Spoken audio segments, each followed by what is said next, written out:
Well, welcome everyone to our panel on supporting and retaining Generation Z students. I'm Stacy Duffield. I'm the director of the Office of Teaching and Learning, and I just want to welcome today's panel.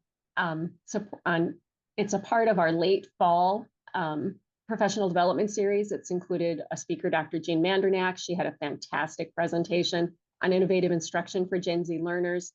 Her presentation was recorded and it'll be available soon. We'll send out an email on that. We've also had a book study where we've been reading a book titled Gen Z Learns by Corey Seemiller and Megan Grace. And even if you couldn't join the book study, I highly recommend the book, Gen Z Learns. It's short, it's to the point, and it's full of practical ideas that are based on a research study with Gen Z learners. And it's full of things you can easily implement that can make a big difference.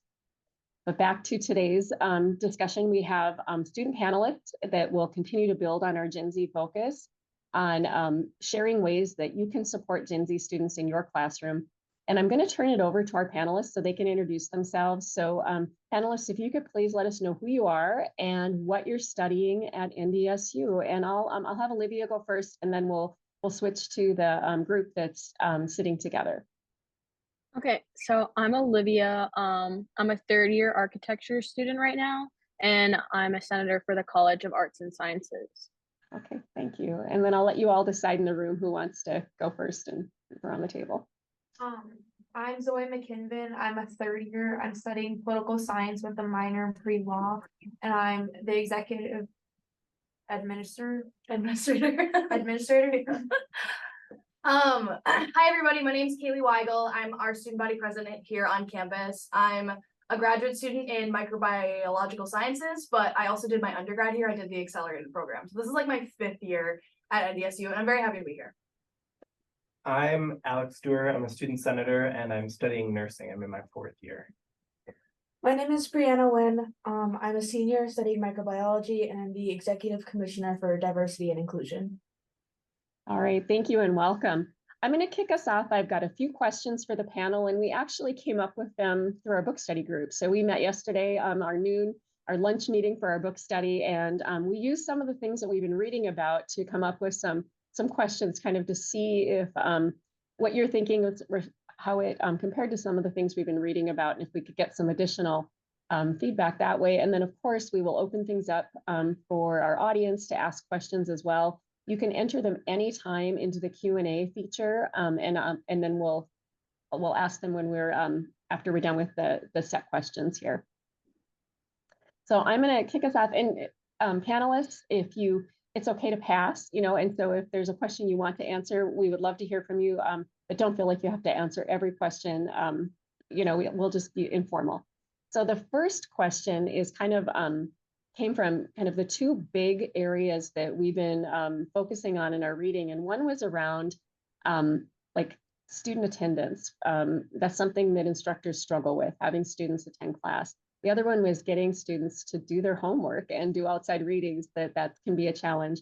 And so our first question was, what motivates you to attend class? Or even just flipping it the other way, what are the reasons that would make you not attend class? And then kind of along with that, like, do you have advice for instructors that would make your class attendance more likely? And so I'll just open it up to the panel to respond to that. You guys want to go first? I know that something that motivates me personally to come to class is when the instructor is offering something in the lecture that you cannot get outside of the lecture, such as like a more engaging presentation of the material, or just not simply reading off of the slides, because that's something that we can do on our own time. I would say something that motivates me to attend class is when there's attendance taken, so that I know that like my presence is known when I'm in class. And something that motivates me not to be in class is kind of like what Brianna said, is if the slides are on Blackboard and the professor is going to be reading off of them, I'd rather like do that on my own time than go to class. I'd say some advice for anybody teaching a class trying to improve the attendance in their courses is try and find ways to make your class more engaging.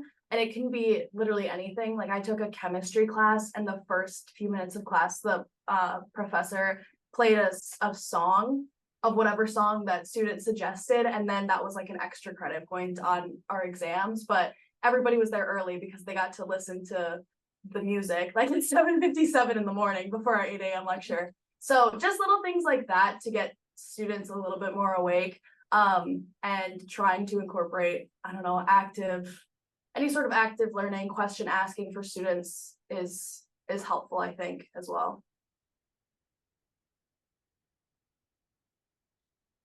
Yeah, I think having friends or people that I know in my classes really helps. So then I feel like they hold me accountable to go.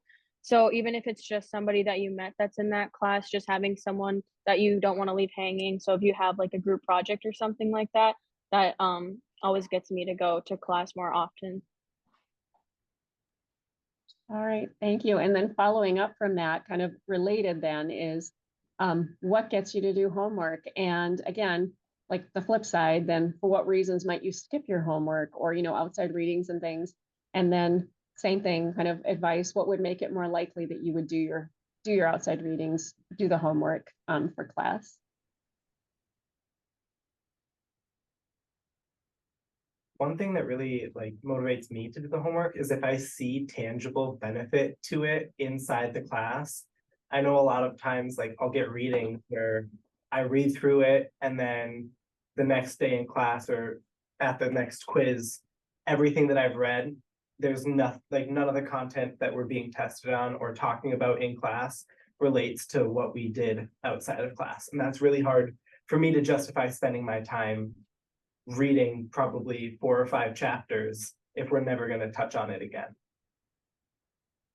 Kind of going off of that, I completely agree with him. I had a class that the outside homework was, there was a lot of quizzes that we had to do a lot of the time, but those quizzes were very obviously beneficial for the exams. And it was a quiz that we could take as many times as we want. And while students might be doing that just to get the best grade they can, it's indirectly forcing them to repeat the material over and over again. So something like that was incredibly easy to do outside of class time. I think it also depends on what is being assigned and the quantity of the reading being assigned. I've had courses before where, we meet Monday, Wednesday, Friday, and they want us to read 20 to 30 pages in 2 days. And if you think about, that might not be a lot for one class, but if you're a student taking 6 different courses and every single class you're reading 20 to 30 pages, like that's a lot for students to handle. And so there have been many times where I skip the reading because I just simply don't have enough time to read all of it. And again, if it's just like textbook chapters or something that, sometimes courses directly correlate with textbooks and sometimes they don't, but depending on how it will directly influence my ability to learn in the course also impacts whether or not I'm going to read it, or if I'm actually going to read it in depth, or if I'm just going to skim it so I can talk about it for, the first 10 minutes of class as a discussion and then move on from it. I think something that would help, not just skimming the material just to say that they read it and barely know anything about it, and is, I've had professors do this before where they just assign a few questions that go alongside the reading, and the questions aren't super in depth or they aren't super difficult, but it does force you to kind of pick the important stuff out of that reading and pay more attention to it than glancing over the words because you have to do it.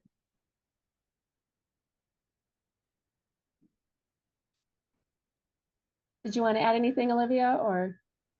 I thought the same thing. Like if the readings and assignments are relevant, I'm definitely more likely to do it. But if I can find that information in class or on some other assignment, then I probably wouldn't spend time doing that. And I love that you're saying the book actually says a lot of what you're saying about the relevance, about whether or not what's being asked is reasonable. If they're just going to tell you what you were supposed to read anyway, all those things. I think I love that you're giving just really good tips about how to make it more valuable, like how to use your time well. The third one, again, this kind of comes out of some of the research that we're reading in this book. And one thing that they found in their study is that Gen Z students tend to prefer to work independently.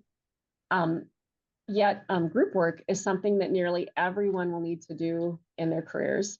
And I'm just wondering if you all could talk a little bit about what role should group work play in your classes, and how can instructors make it so that that experience is positive, is productive, or maybe even pointing out some things that sometimes don't go super well with group work and how we might be able to avoid that. Personally, I would say, group papers are not really productive, especially because people have different ways that they write and different voices, and so that can get kind of difficult and with finding sources. So I would say like trying to avoid especially group papers.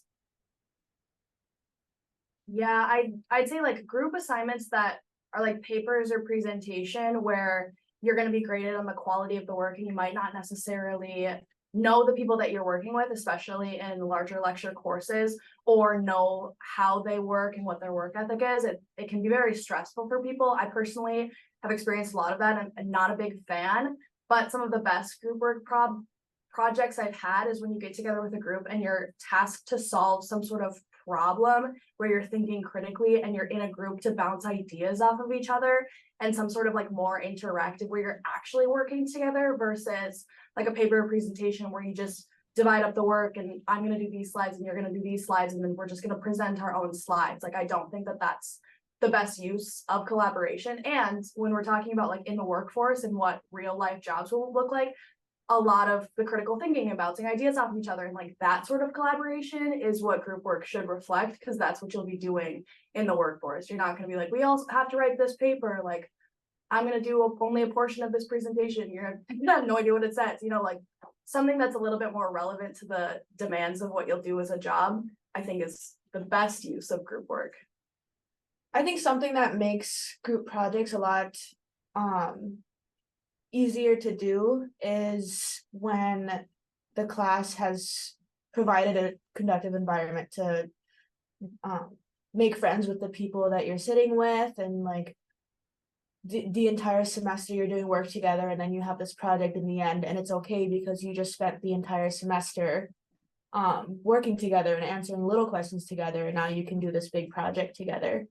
I think it's hard when the classes just are very independent the entire time, and then there's just a group project at the end. It's like, okay, pick these random people that you have not been working with at all semester and then do something with them. I think it's one of the hardest things for me personally with group work is like trusting the other people to carry out what I would want carried out in like a certain portion of the project.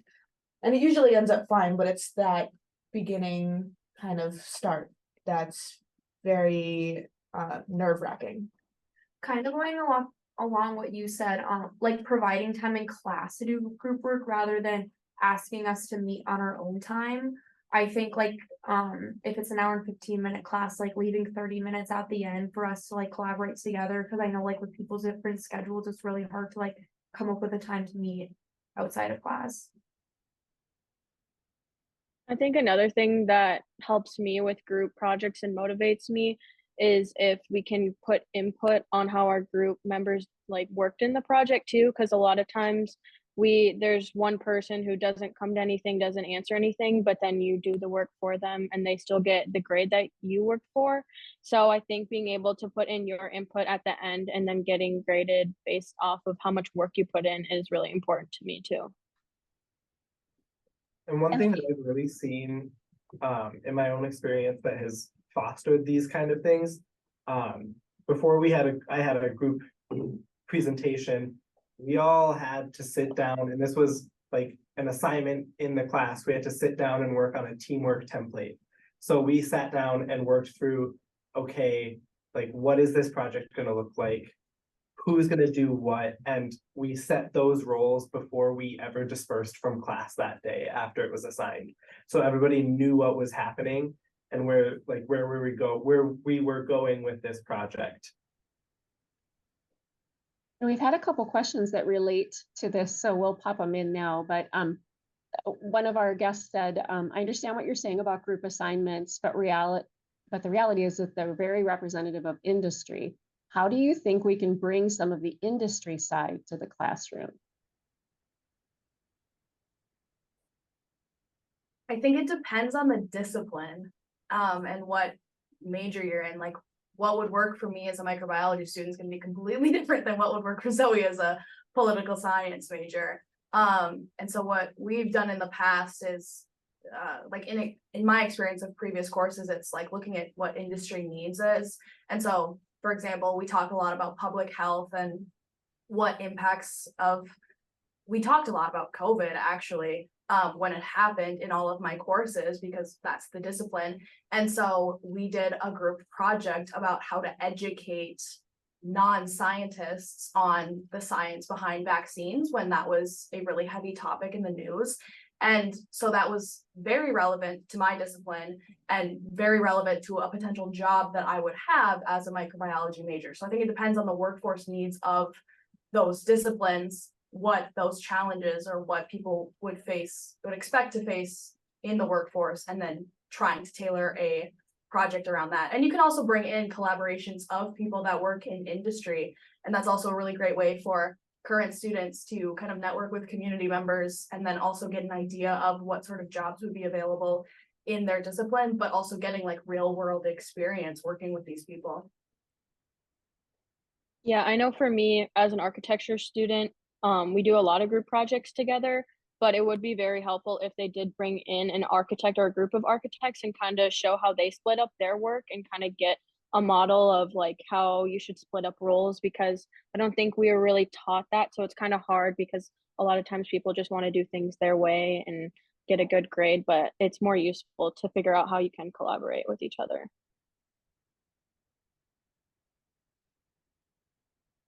Thank you.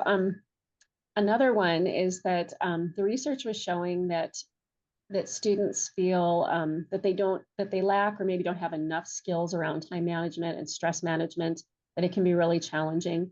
Do you think there are things that instructors could do to support you in feeling less stress, or that there are things we could do to help you learn about how to better manage your time and stress? I think, yeah. I think the classes that I feel most sane in are the ones that are the most organized, because it's the unorganization with a lot of assignments where professors might be like, oh, by the way, you have an assignment, forgot to tell you about it, it's due in 2 days. That's very stressful, but a professor that has their blackboard well organized, that is like, you have this assignment, it's due in 2 weeks. And then like not constant reminders, but just an organization to the way that it's being presented makes me feel a lot more organized indirectly, because it's there, and I don't have to seek so much of it out by myself alongside like 4 other classes that I might be having to do the same thing for. Yeah, being very clear in course expectations and the course schedule is really important. I've had courses before that would post like general timelines of if you're gonna, we have this project in 4 weeks, here's how you should break it down. And those were usually entry level courses. And so some people might think of that as like, maybe hand holding or babying these college students who should know that. But realistically, the rigor of college classes is very different than high school. And so, especially if you're teaching an entry level course or a 100, 200 level course, incorporating little bits and pieces of here are suggested due dates for success in the course. We're going to have this big project at the end of the year, constant or frequent reminders throughout the semester of like, don't put it off. Like here, suggestions on getting progress done will help the students learn, oh, I should be thinking ahead of time. I should be breaking things down into little bitty pieces instead of cramming everything the night before. And it might not be something that you have to do in a 400 level course, but in the first 2 years of college, it's really hard to learn how to balance all of that for college students. And so that can be really beneficial of just starting to help break it down for them, or giving them the skills to break it down themselves. And so you could make that a course project of, set up your timeline or what your skills are and what you plan on for success in the course, and doing that right at the beginning, and then having people check in throughout the semester on themselves of how well they're doing. I would also say like a consistency of workload. I know, a lot of the people I've talked to recently, like it's getting down to crunch time and all of a sudden there's all of these things that are due, and I understand that like it's like noted in the syllabus that it's due, but maybe just like spreading it out through the entire semester rather than like all of your professors like having like all the assignments due at the end and spreading it out. I agree with Kaylee, having like an assignment where you have to schedule out your project is really helpful. I've been doing that this semester and my projects have been way easier and way more manageable because I've been doing that as an assignment. But also I guess this depends on the major. In smaller majors, when a lot of the same people are taking the same classes, it's super nice because sometimes we can go to our professors and ask if they can maybe change things around so we can line up our classes to work better together. So I think communication between professors, especially if their classes have a lot of the same people in them, is really helpful too, to make sure that there aren't two huge exams or two huge projects due right at the same time. Great suggestions, thank you. Here's one that I think was interesting. So what's something an instructor has done that's really helped you learn?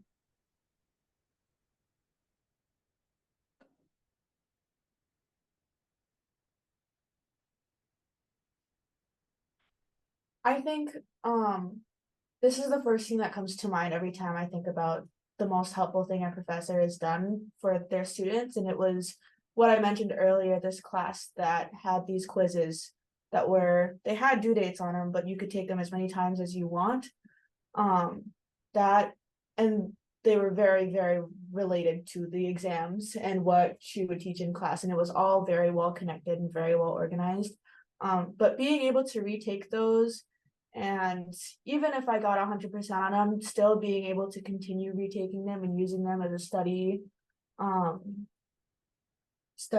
thing for the exam, it was incredibly helpful. I think that was a huge reason for my success in that class. I also liked in one of my classes, it was like small assignments throughout the semester that like kind of combined into like the overall idea and like final assignment at the end. So you were getting bits and pieces and you could use those small assignments for the final one. And it's not like you had to prepare for it like all on your own.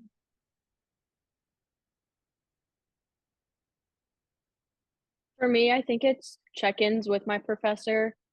We usually have conversations every day in class, one-on-one, so that's very helpful, being able to explain where you are with your project and getting direct feedback. And I know that doesn't work for some classes, but even just having a few check-ins throughout the year and seeing if they need any help or if they're understanding what's going on would really be helpful too. Sorry, it took me a while to think about mine, but I think because I've been here for a while. I think the class where I learned the most in, we had one day where it was like active learning setup, but one day where we did content learning, and like active incorporations into that day. And then it was a Tuesday, Thursday class. So Tuesday we did all the content learning, and then Thursday we did case studies and ethical considerations. And again, it's like microbiology, so it's more science based, but it was all application of the content that we were learning. And so that, research supports that that's beneficial, but like even now, 3 years later, I'm still remembering some of the stuff that might not be the most interesting to me because I learned how to apply it. And I know that sometimes that's hard for classes, and so it doesn't have to be that drastic of one day you're learning and one day you're applying, but trying to find intentional ways to apply the content instead of just quizzes and exams will help, I think. Yeah, I know one thing that the professors in the nursing program are really good at is they work application problems right into their slideshows while they're presenting in class. And that really, like, we'll go through the content and then we'll get hit by that application question. And we sit there and break it down with the professor to get like everything that we can out of that question.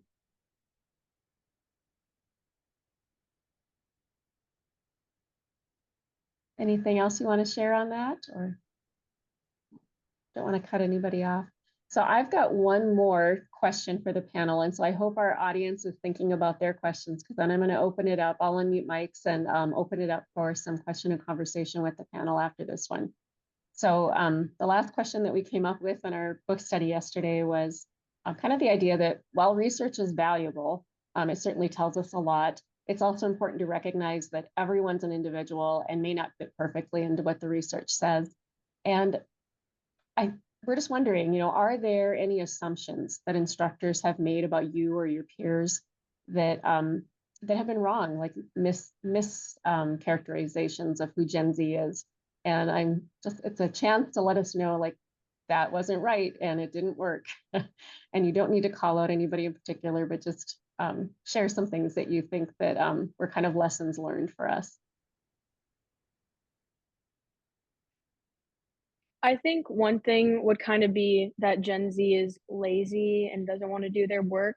But I think a lot of it is that we're really efficient and we know we're really good with technology as well. So we know that if we can find this information somewhere else that's easier, more accessible, right at my fingertips, and I'm going to do that because it's a more efficient way of doing things. And then that kind of translates to me not learning the material. But since everything's at my fingertips, it's a lot easier to just do that. But if you have more of like an active learning environment and engaging, that's where we would be able to learn more if it's more engaging with us rather than just looking something up online.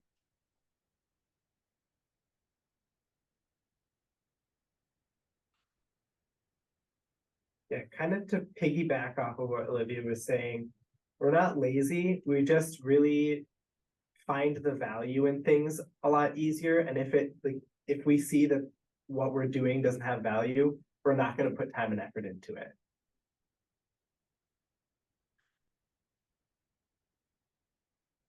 I think that maybe this is just my beef with memorizing things, but I feel like gone are the days where we should be forced to memorize everything ever. It should be, how do you take information and apply it? I know I keep talking about that, but like piggybacking off of Olivia's comment, you can Google pretty much anything, but just because Google spits out an answer, that doesn't mean you will know what to do with it.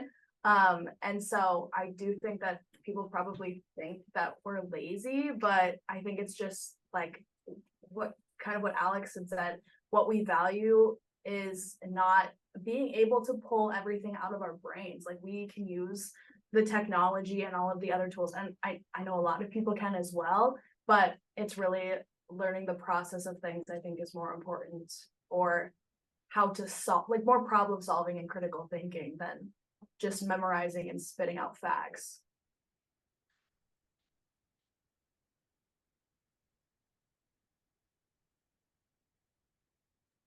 Anyone else want to share anything?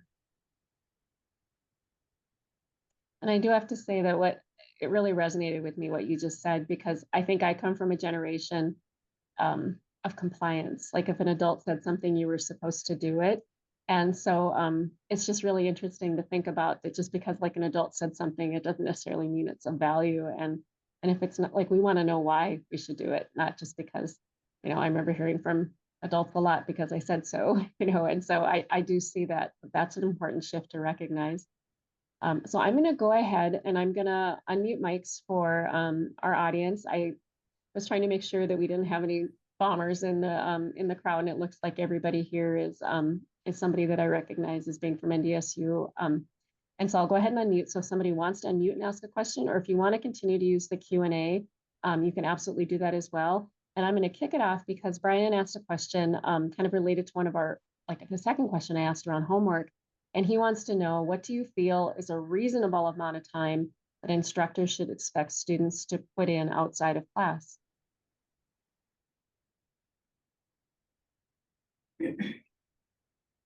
They say that it's like 2 to 3 hours per credit that you're taking. And that's usually the benchmark of what faculty and professors have expressed to me. Whether that is how many hours I put in each week, I don't know. I don't track my workload. So I don't know.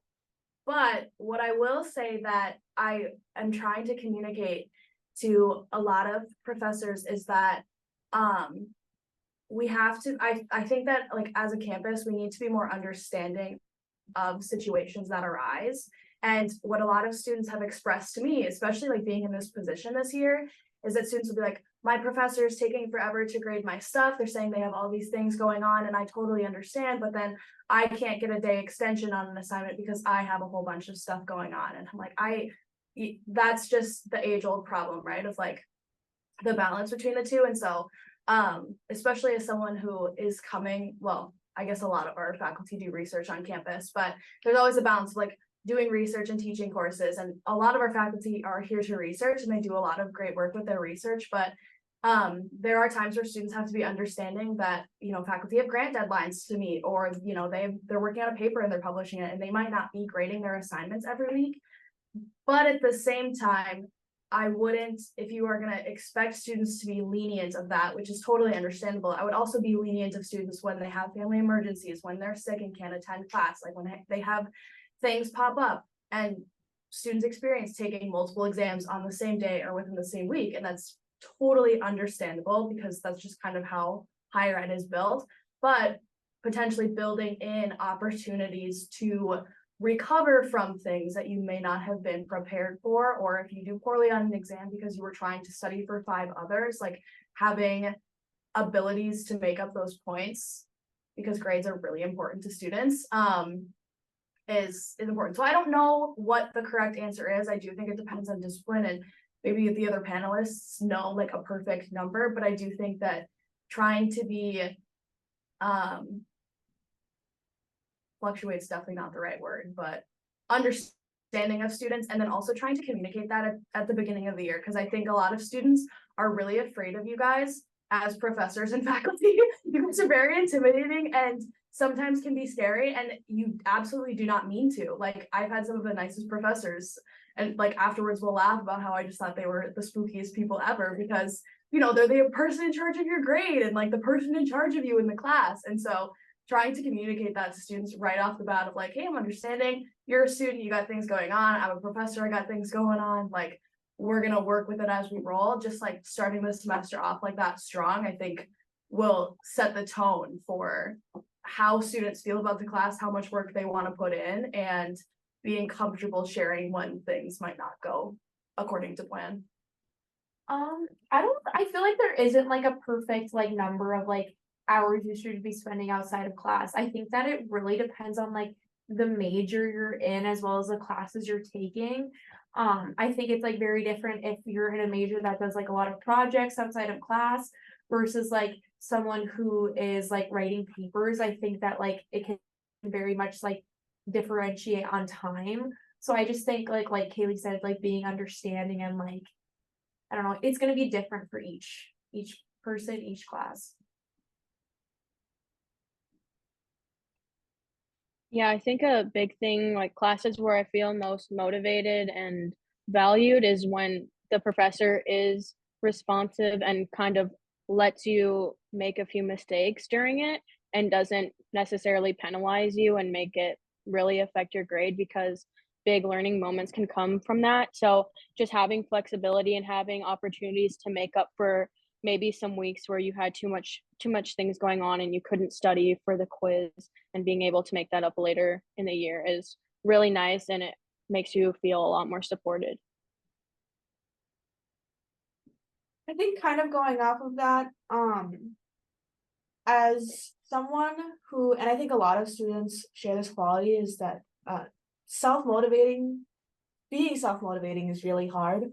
And while I definitely think it's important for professors to convey that they are understanding and you know they do care about the students, I have definitely had professors that this is not their fault, but it is when it's too casual, I kind of tend to put off that class a little bit more. So I think part of having that student professor relationship of feeling supported is also keeping students accountable to a certain degree, while also not being too relaxed, because those are the classes I find myself being like, oh, this professor's scarier than the other one, so I'm going to take this class a little bit more seriously. What's my motivation?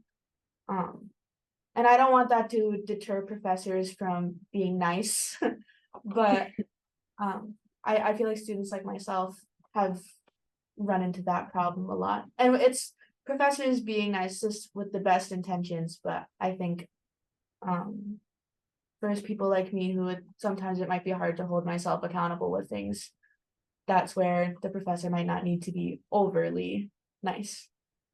Yeah. Okay.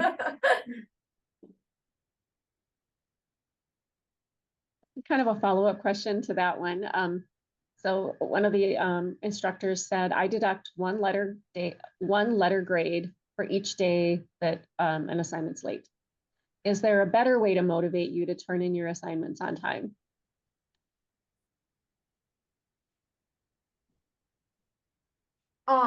Sorry, I think a good idea to encourage students to turn their assignments in on time. One professor did this, is if you turn it in on time, you are allowed to like get feedback from the professor, make revisions, but if you don't turn it on time, you don't have that opportunity. So like that really motivates me to turn it in on time, because I'm like, oh, I can possibly make my assignment better if I do that. Or even like that exact same concept, but turning it in early, like turning it in a week earlier than the due date. You will have the opportunity to get feedback to make your assignment better than if you just turn it in at the last minute. I think that's a huge motivator, especially for those really big in-depth assignments that require a lot of thought. Yeah.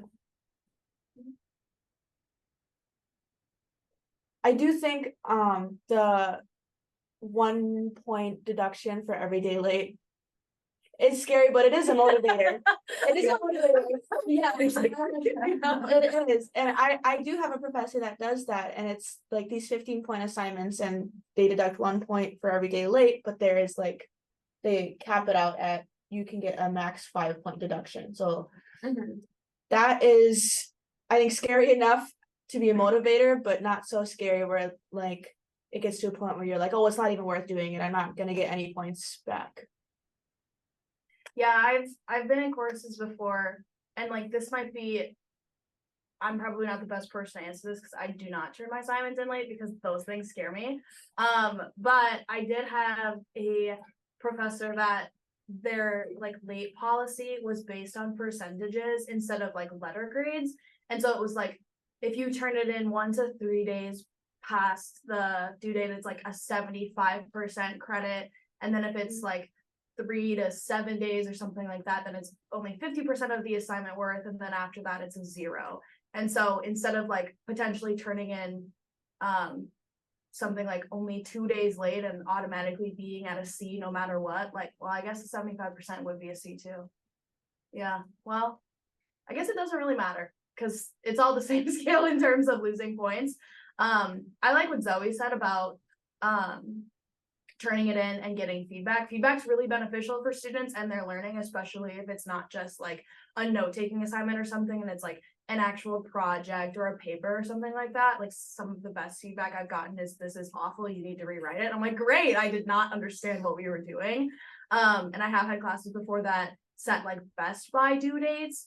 And so those are like for your learning and for your progress in the class, here's a best by, and then here's the deadline. And if you don't turn it in by the deadline, it's a 0. And so I think it's going to be difficult because the students that are likely turning them in late are either because they're procrastinating and they're not doing it on time, or they just don't care. I think the majority of students that genuinely care that are turning it in late have some sort of circumstance as to why.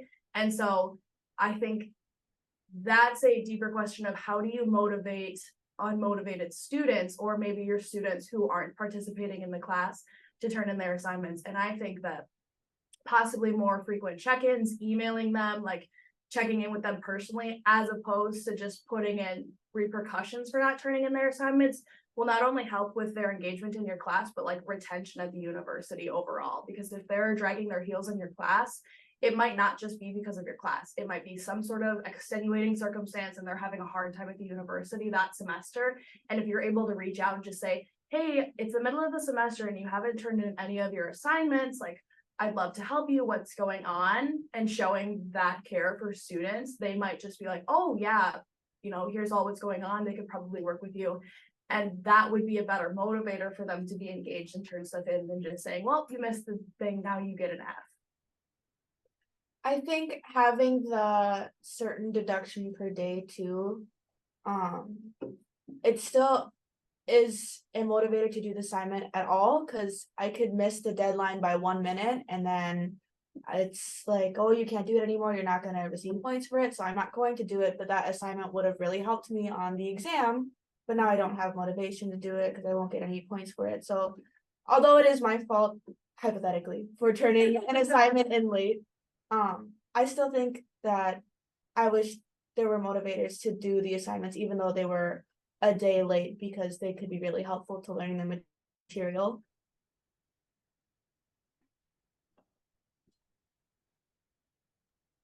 All right, another question, kind of switching gears a little bit. We all know that connection and belonging are important to overall student success. What are some challenges that Gen Z has when making connections with peers or faculty and staff? And how can faculty and staff assist students with these challenges? So about making connections and feeling like you belong. Like how can we make that better?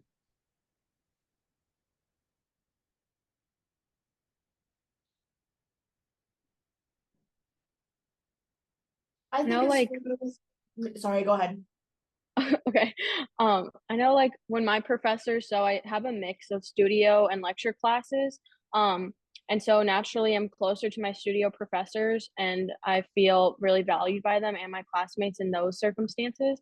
But then in other classes with like a lecture, and a professor in that case, I feel like I don't have a connection with them. So I'm least likely to do things in their class because they don't know me personally. Um, but just being reached out to and maybe having like a check-in or even having the TA reach out, introduce themselves, see if they can do anything for you, and especially if you're not turning in your assignments, having them check on you.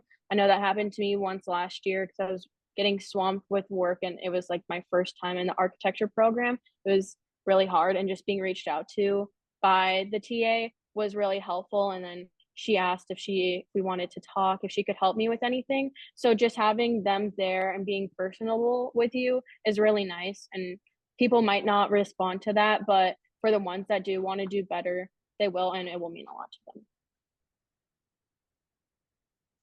I think being comfortable in a class can start with being comfortable with your peers. I know the classes where like we are forced, the seating isn't just one big lecture hall, it's tables, and you become comfortable with the people you sit with, so then you become comfortable just in the class environment in general, then you become comfortable with the professor. As long as they're not like excessively scary. But and I think fostering an environment where students are allowed or have the time to connect with their peers and talk to each other about the clicker questions or talk to each other about whatever assignment may be at hand or group assignments or anything. Feeling comfortable with the people that you're around is much better than feeling like you're alone in this big classroom with a bunch of people and you're not comfortable with anybody, especially not the professor. I know in like some of my classes, like a way that like I kind of felt more comfortable in is as a political science major, like taking the LSAT, like talking about that or like talking about job opportunities, like created like a whole like classroom discussion at like the end of one of our classes that just like really like involves people who normally don't speak in class, because it's something we obviously all care about. It's not related to like the content of a lecture. And I thought that was really cool. And I definitely felt like more comfortable like talking to my peers about like that specifically after. Yeah, I think the biggest challenge with creating those connections is having a lack of opportunity to do so.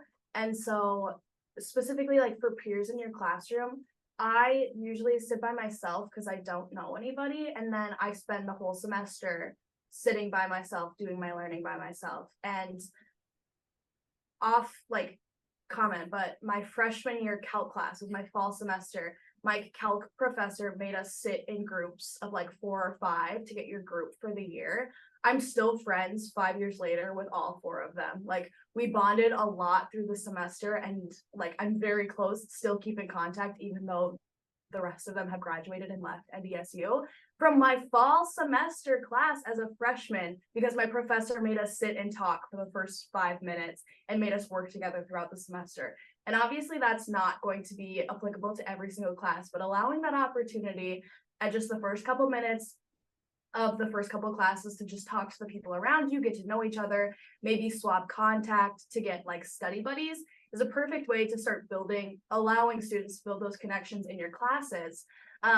And then also trying to encourage people to come talk to you. And I know that students don't come to office hours or help hours as like a learning assistant. They don't come to mine either. I get it. It's very frustrating.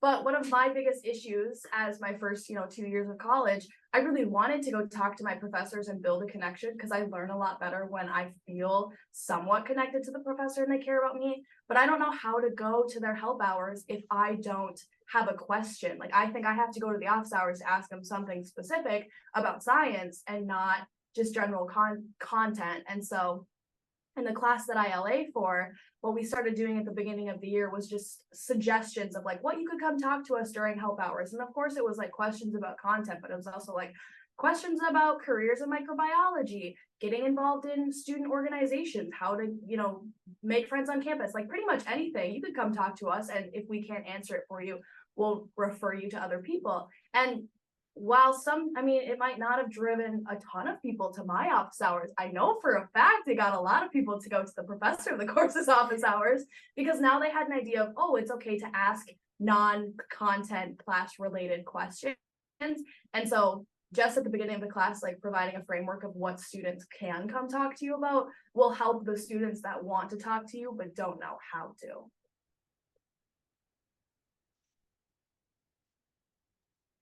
I think I might have had that same math class, but that was it was a good thing, because even if there aren't any group projects that would be good to assign for that class, even just getting people to sit together and being like, this should be your study group, and then giving them even one assignment every once in a while that's like a group assignment, and then getting them to talk to each other, and then again getting them just comfortable in the classroom environment. I think would be a great way to foster that environment of everybody feeling comfortable to a degree. Yeah, and that's one of the nice parts about the nursing program here. We're put into cohorts right as we get in, and then we stay with that cohort throughout our entire nursing program. And that really helps to develop that community, to where if one person has an issue, there's more or less likely that there's going to be another person in the class that has that same issue, and then we can collectively come and ask the question.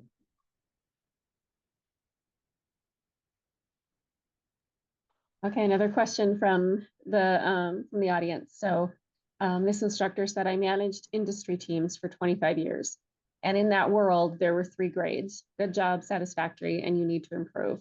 How might NDSU help you prepare for an industry evaluation system? So I took a class from a professor that was all active learning. There were no exams, there were projects, and you were given feedback with specific tiers. I think there were 3, and it was like, yay, you rocked it.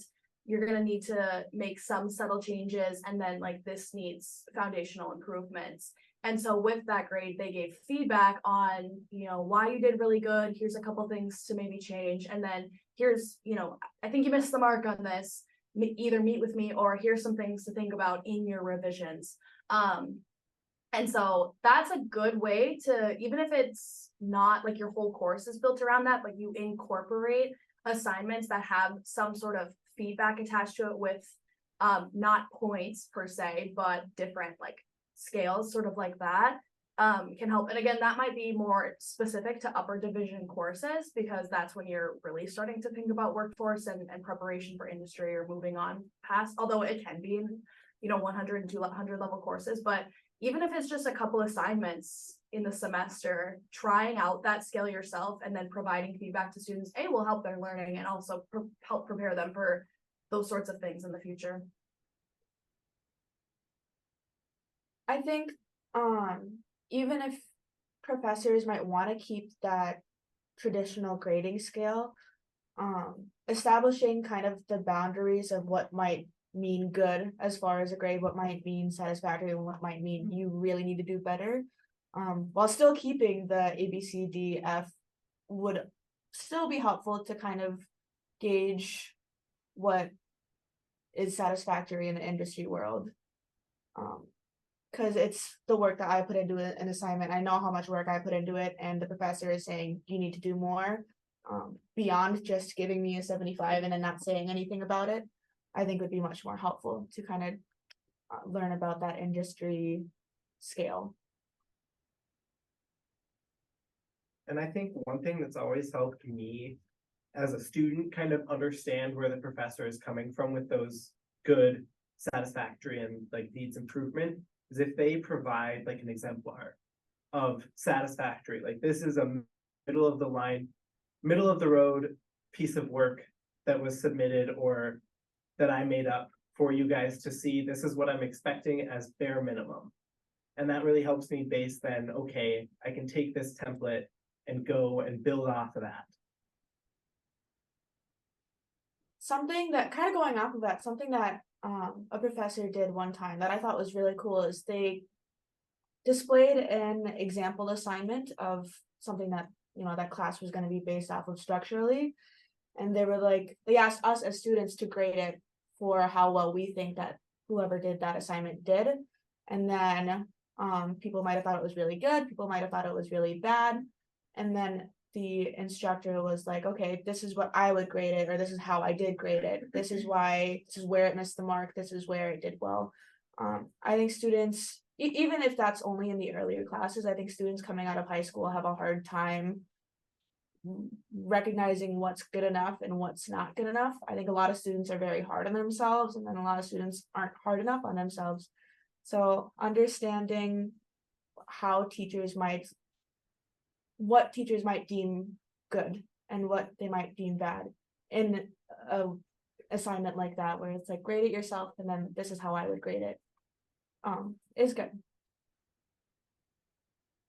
Yeah, I think for me, in my classes, a lot of times we critique each other for our presentations and our projects. And that's really good because you can kind of put yourself in the professor's shoes and see what you would do better. And then you can use that to apply to your own project. So you kind of see what they're looking for. Even this year, they give us the rubric and we grade them. Obviously, they don't get that grade or anything, but you can see what you're being graded on and apply it to other projects so you can know what you're going for. Okay, we've got a couple more questions, and I know we're getting close to the end here, but one question is, what is the best way to gather feedback from students? Like, for example, would you fill out a survey and then do like gift cards or prizes, motivate you to give that feedback? I would say the biggest thing that would motivate me to extra credit in classes. Like that's such a huge motivator in any class. Like honestly, like any amount of extra credit, I'd be willing to give feedback. So I think you can, one of the best ways that I've seen it done in a class where attendance was required was, it was, I think, inadvertent feedback. Students didn't really know they were giving feedback, but it was questions about like the lecture content. So at the end of the day, it was, what questions do you still have, things like that. The professor looked through it, and then the beginning of the next class would go over, okay, I probably didn't explain this super well because every single one of you asked me about this, and then we would talk about it. And it was just attendance clicker questions, which has no right or wrong correspondence to it. It was just for points to do. But if you want to do surveys or, you know, something like that, allowing class time to do it, either at the beginning, well, I would recommend doing it at the beginning because students like to leave at the end. I'm sure you hear them pack up early. But even if it's for a first couple minutes at the beginning of class, just like, hey guys, we're going to do this survey. and then explaining why you're doing the survey, because I didn't realize how important feedback was to professors until like my junior or senior year of undergrad, because nobody tells you that they're going to read the feedback, they're going to use it to improve the course or what they're doing with it. And so I just like never filled out my surveys. Sorry, Stacy. I never filled them out until I was like a junior or senior. And then I started doing them because I understood why they were necessary. So explain why and give time.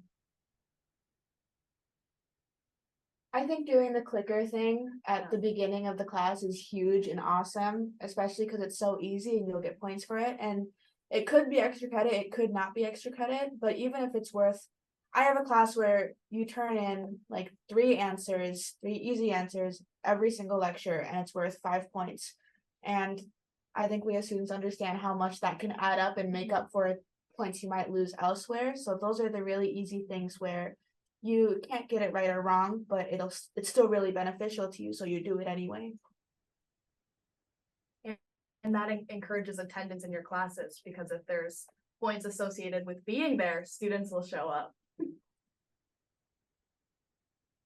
All right, one more quick question, because I think you can just maybe throw some ideas out, but also a question: what's the best way to meaningfully communicate with students outside of the classroom? A lot harder than I thought it was gonna be.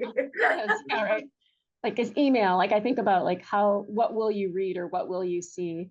I'll sort of tag on to what Catherine had said, is that like often I'll spend so much time giving feedback to students, and then I find out later that they didn't even see it, and so I'm wondering, like, how do we make sure you see the feedback, and how would you prefer to get it?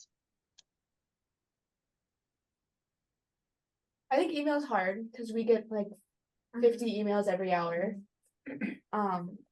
But I think that kind of goes back to creating that comfortable relationship with professor and student where I feel connected with them, and then I want to hear what they're saying about my work, and I want to hear them tell me how I can improve, because I know that they are trying to help me improve. I think especially if it's a regular thing, like if the professor's like, I'm going to tell you how you can improve on this, and then they do it for every single assignment, then that will help you get better. I'm there looking for their feedback. I think it also depends on what the point of the feedback is, because I know as a learning assistant who provides feedback to a lot of things, students will not read it if they got full points for the assignment, because they don't care what the feedback is, they got the points. And then students who need to read the feedback to revise the assignment will read it, hopefully abide by it, and then resubmit. Sometimes they don't, but I think that's hard of how do you get students to read feedback on assignments that they got full points on. And I think it goes back to Zoe's earlier comment of assignments that kind of have a purpose in the overarching sense of the class, like when they all add up and they'll contribute to the final project. If you're doing an assignment and you submit feedback and it's like, you are going to want to think about this in your final project, or if there needs to be some reason to read the feedback other than, maybe next year or in 2 years when you're taking another class, like think about this, like if it has some sort of application to that semester course, I think they'll be more likely to read it. Because I'm in like a English class right now, and we have a final portfolio due at the end with all of the writing we've done this semester. And so I'll go back in Blackboard and look at the feedback so I can revise it. And if you don't revise it, it's a 0. So I think like everybody in the class is going to be looking for the feedback, because or else, like, even though you wrote it, it's a 0 because you didn't take what the instructor like gave you and like provided your own work.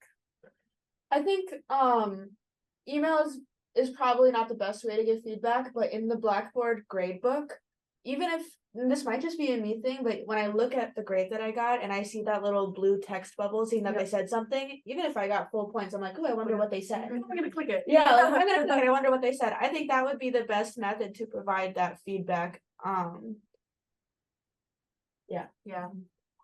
All right, thank you, everyone. I just want to, I actually opened up the chat too if anyone wants to send the panelists like a thank you or something, but just want to really thank you for joining us today. You gave us some really good advice and some things to think about and take with us.